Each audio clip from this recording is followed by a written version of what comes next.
দেখো এখানে অপনয়ন বিক্রিয়া বা এলিমিনেশন রিঅ্যাকশন। ওকে, এলিমিনেশন রিঅ্যাকশনের মধ্যে কী আছে আমাদের? তিনটে টাইপ অফ এলিমিনেশন রিঅ্যাকশন পড়তে হয়। ওয়ান টাইপ হচ্ছে E1, সেকেন্ড E2, থার্ড হচ্ছে E1CB। ওকে, একটা একটা করে আমি আসবো। E1 মানে হচ্ছে elimination by unimolecular, 1 for unimolecular, okay, আর 2 ফর বাইমলিকুলার। তাহলে ফর হচ্ছে এলিমিনেশন ইউনিমলিকুলার।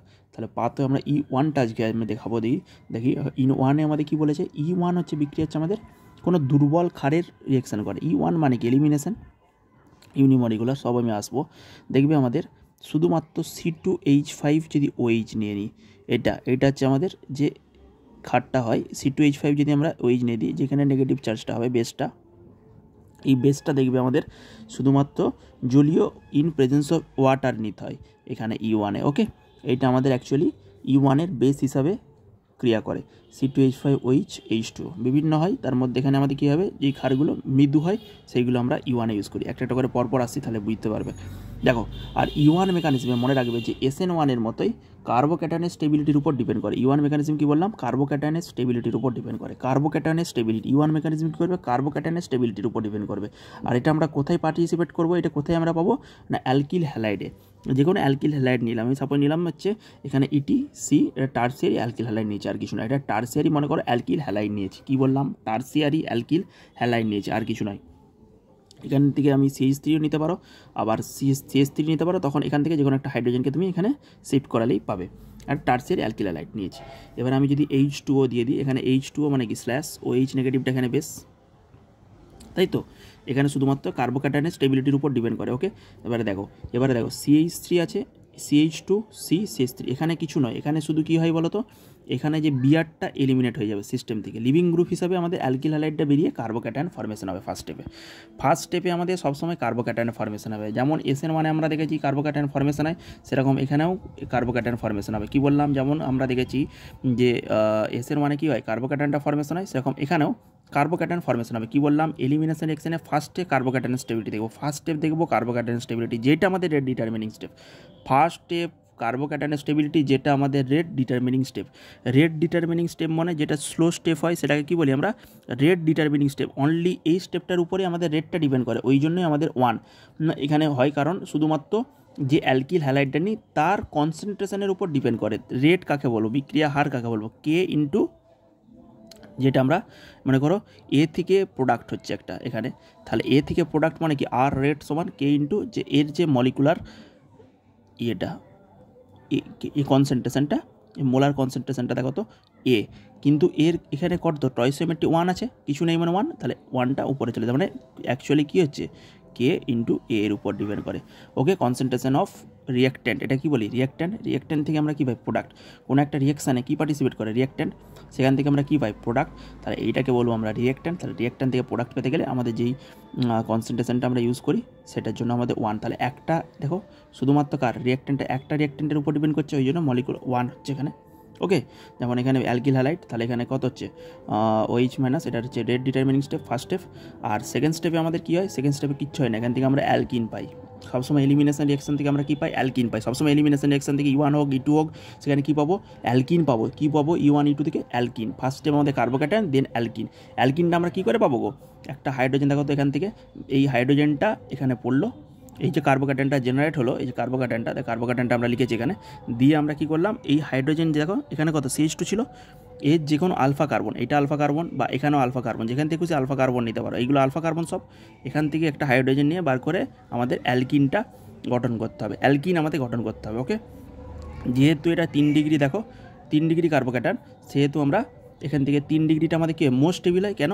আলফা হাইড্রোজেন বেশি থাকে, কার্বোক্যাটায়ন সব ক্ষেত্রে এখানে কার্বোক্যাটায়ন স্টেবিলিটি দেখবো।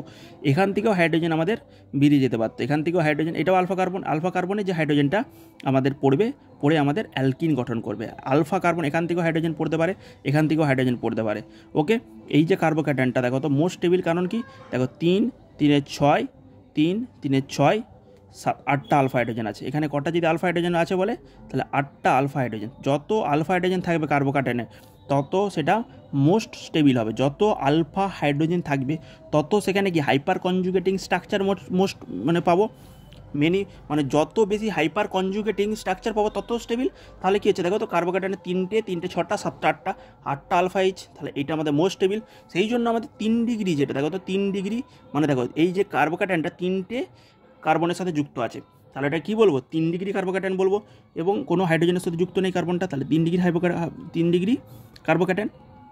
ওকে, এখান থেকে যদি আমরা দেখো তো ইয়েটা দিয়ে দিই, বলে হচ্ছে এইচটা এখান থেকেও পড়তে পারে, আবার এখান থেকেও পড়তে পারে। আমি শুধু একটা দেখিয়েছি, দেখো এইচটা যদি এখান থেকে আমি এখানে আমরা কি রিঅ্যারেঞ্জমেন্ট প্রোডাক্টও পাই। এখানে আমরা কি বললাম, রিঅ্যারেঞ্জমেন্ট প্রোডাক্টও আমরা এখান থেকে পেতে পারি, রিঅ্যারেঞ্জমেন্ট প্রোডাক্ট।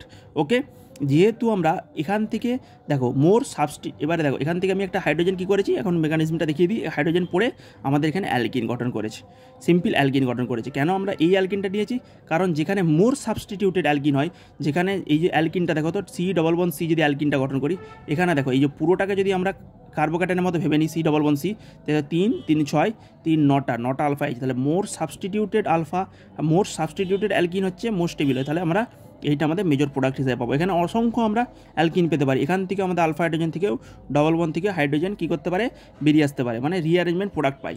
তাহলে আমাদের E1 পাথওয়ে মেন কি আমাদের এখানে আমি বলতে কি চাইছি যে E1 পাথওয়ের মেন যে পাথওয়ে, যেটা তোমাদের মেন মেকানিজম, সেটা কীভাবে হয়, যে এখানে আমাদের দুর্বল ক্ষার ইউজ হয়, কার্বোক্যাটায়নের স্টেবিলিটিটা আমরা দেখি। তোমার 3 ডিগ্রি কার্বোক্যাটায়ন আমরা দেখে নেবো কোথায় আলফা হাইড্রোজেনের সংখ্যা বেশি, কোন কার্বোক্যাটায়নে আলফা এইচের সংখ্যা বেশি, কী দেখে নেবো কোথায় আলফা হাইড্রোজেনের সংখ্যা বেশি। তাহলে ফার্স্ট স্টেপে আমাদের কার্বোক্যাটায়ন গঠন হবে সবসময়, সেটা হয় RDS স্টেপ। এই RDS স্টেপ মানে রেট ডিটারমিনিং স্টেপ, সেই জন্যই আমাদের একটা মলিকুল পার্টিসিপেট করে, সেই জন্যই আমাদের 1। ওকে, আর স্টেপ 2তে আমাদের কী হয় গো, স্টেপ 2তে আমাদের অ্যালকিনটা গঠন হয়। ওকে, পরপর আমি আসবো, এবার কোথায় এই যে রিঅ্যারেঞ্জমেন্ট হওয়ার পর কোন অ্যালকিনটা মোস্ট স্টেবল হয়, সেগুলো আমি কিছু দেখিয়ে দেবো তোমাদেরকে E1 পাথওয়ে। এগুলো এমন কিছু এগুলো খুব ইজি একটা রিয়াকশান। তোমার কোন পাথওয়ে আমরা যে পরবর্তীকালে রিয়াকশানগুলো করব, সেটা কোন পাথওয়ে করি, সেই পাথওয়েটা তোমাদের একটু জানতে হয়, আর কিছু নয়। এখানে আমরা একটা কার্বোক্যাটায়ন যখন জেনারেট হয়, সেখান থেকে আমরা বিভিন্ন অ্যালকিন পেতে পারি, তারই একটা দৃষ্টান্ত, আর কিছু নয়। ওকে, তাহলে এখান থেকে আমরা একটা সিম্পল যে কোনো এক্সাম্পল দেখালাম, সেখান থেকে আমরা এইটা দেখালাম, কারণ এটা আমাদের মেজর প্রোডাক্ট হিসাবে আসে। ওকে, নেক্সট দেখো, কারণ এখানে কার্বোক্যাটায়নটা মোস্ট স্টেবল হয় 3 ডিগ্রি কার্বোক্যাটায়ন, এবং আলফা হাইড্রোজেন যদি গুনে নাও, সেটা দেখবে আলফা হাইড্রোজেনের সংখ্যাটা অনেক বেশি। ওকে, মোস্ট স্টেবল। আর তাহলে ফার্স্ট স্টেপটা আমাদের RDS স্টেপ, সেকেন্ড স্টেপটা আমাদের হচ্ছে অ্যালকিন আমরা পাই। ওকে, আর এখানে আমরা আলফা হাইড্রোজেনের সংখ্যাটা আমরা দেখে নিই। আর নেক্সট স্টেপটা দেখো তো, নেক্সট এখানে কয়েকটা পয়েন্টকে আমাদের বিক্রিয়া হারটা আমি যে দেখিয়েছি, যেটা আমাদের শুধুমাত্র অ্যালকিল হ্যালাইডের উপর ডিপেন্ড করে। সেখানে আমাদের অ্যালকিল হ্যালাইডের concentration of alkyl halide RX যে কোনো পার্টের উপর ডিপেন্ড করবে, আর এখানে E1 অপয়নন হবে। আর 3 ডিগ্রি যেখানে হচ্ছে কার্বোক্যাটায়ন থাকবে, সেটা মোস্ট স্টেবল হবে, রিঅ্যারেঞ্জমেন্ট প্রোডাক্ট পাই সব কার্বোক্যাটায়নের উপর 3। তাহলে কার্বোক্যাটায়ন কোথায় বলা হয়, carbocation 3 degree carbocation most stable, then 2 degree, then 1 degree. আর এখানে রিঅ্যারেঞ্জমেন্ট প্রোডাক্ট এবং depends of halogen size IBr CLF, এটা ডিফেন্স অফ হ্যালোজেন সাইজের উপর। ওকে।